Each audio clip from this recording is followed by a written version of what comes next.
Ħafna ċifri sbieħ, iżda biċ-ċifri ma jikolħat. Il-Ministru tal-Finanzi Edward Scicluna sejjaħ konferenza għal ġurnalisti biex jitkellem dwar it-tkabbir fil-GDP tal-pajjiż. Iżda dan it-tkabbir mhux qed ikun rifless f'titjib tal-kwalità tal-ħajja, kif jidher ċar minn dejta maħruġa mill-NSO, rapport li jgħid li 40,000 ruħ f'pajjiżna ma jaslux sar aħħar tax-xahar bil-paga u li terz tal-popolazzjoni ma jaffordjawx jieħdu ġimgħa vaganza darba fis-sena.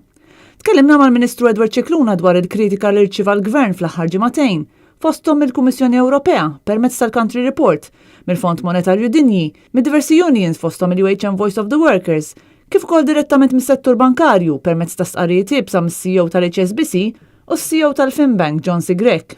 Saqsejna lill-Ministru jekk għadux jaħseb li l-Panama hija history, iżda fil-waqt li f'nifs wieħed reġa' prova jċħaddan, fl-istess waqt ammetta li r-rabta bejn politiċi Maltin u strutturi illeċiti fil-Panama jeżistu realment. Kif il-min Panama li huwa ġurisdizzjoni barranija waqat li tkun marbuta ma' politiċi semmek m'għandix problema, imma kif? Ġifieri m'għandix problema. Le, ġifieri fis-sens li wieħed jista' jifhem illi kienet illinkjata mal-politiċi. Anke Maltin. Iva, qed ngħid għal Malta jiena.